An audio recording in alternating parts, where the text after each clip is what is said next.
Hello everybody and welcome. As we like to do every week, we like to take a look at the past week's market activity and then bounce around the market and look for something to trade. Well, if you were with us last week looked pretty uneventful. Sorry, the week before last seemed pretty uneventful. It kind of went up, kind of went down, kind of ended where it started. But this past week seems to be a pretty hefty change. It was a pretty violent week, down and up, but ending with a huge down day on Friday. So, what does that mean to us? Well, when the market tanks like it did on Friday, when it drops 2 or 3% or more, that means volatility spikes. And all of them are going to look roughly the same. This is the S&P 500, this is the NASDAQ, and this is the Russell. So when the market gets volatile, I personally like to get into index ETFs, which are one of these three right here. The S&P 500, SPY, QQQ, you can see it up here. Whoops.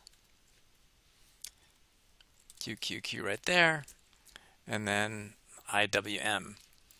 So in this case, I'm going to go to the most volatile one.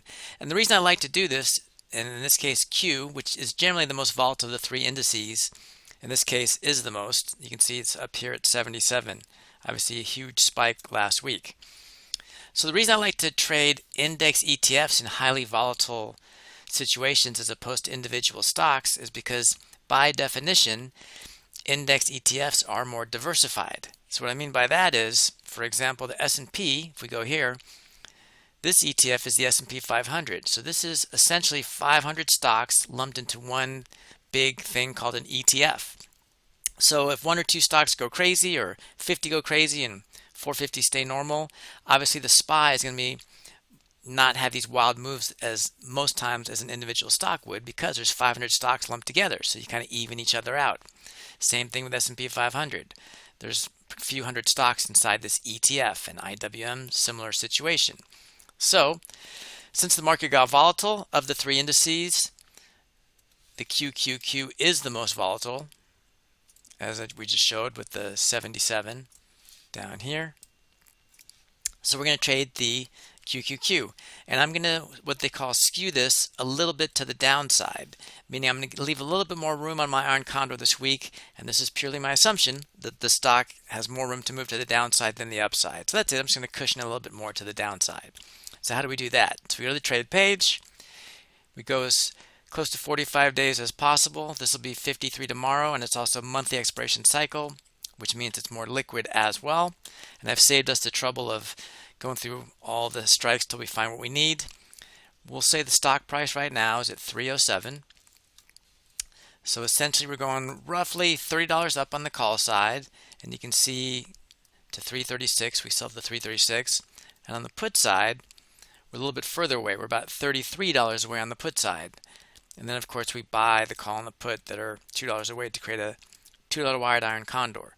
And as long as we're collecting 66 cents or more, this is good trade for tomorrow. So what are we going to do tomorrow morning? If the stock market opens up and nothing changes, we're going to go roughly $30 up on the call side, roughly $32 down on the put side, and create an Iron Condor that collects at least 66 cents. And if it doesn't, we're going to start pulling sides in based on our assumption. If we believe the stock price has a better chance of going up, we'll pull the put side closer. If we believe the stock price has a better chance of going down, we'll pull the call side closer until we get to that 66 cents credit. And that's our trade in QQQ for tomorrow. Hello everybody, Cal here with what I believe is an exciting opportunity.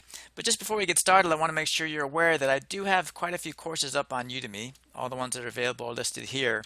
And some people don't know that these first three here are an actual three-part series. So number one in the series would be understand options, number two would be basic option strategies, and number three would be make and manage profitable trades. Again, if you're taking one, now you know that it's a three-part series. You might want to take part two and three, or if you're in two, take three, etc. And then I have a couple extra courses there as well. But the purpose of this video is because I want to get you up and trading as quickly and confidently as possible. And the best way I've come up with to do that is to create a trade alert so you can watch me trade in real time. You can trade alongside with me. You can watch me trade. I send out 2 to 3 real-time trade alerts per week, and you can sign up for this by going to sharpertrades.com, clicking on the products button, and you'll see these two alerts pop up, Basic and Pro. They're both the same alert. The only difference between the two is Pro will give you access to all the courses I've created. But I want you to do this with as little risk as possible. So if you go to the Sharper Trades page and you type in this code, basic1 YTB, you will get the first month of the basic alert for only $1. So I can't really do it any cheaper than that, but I want you to have access to it so you can see if it's something you want to do and learn from. Again, you can cancel at any time. So in the first month, it's only $1. If you continue after that, it'll go up to $49 a month moving forward. But the first month is about as risk-free as you can get. It's only $1. And also, if you sign up for the Pro at the same time, you'll get a discount on that one for the first month as well before it kicks into the $99 a month. So, love to see you there. Love to get you up and trading as quickly and easily as possible. Take care.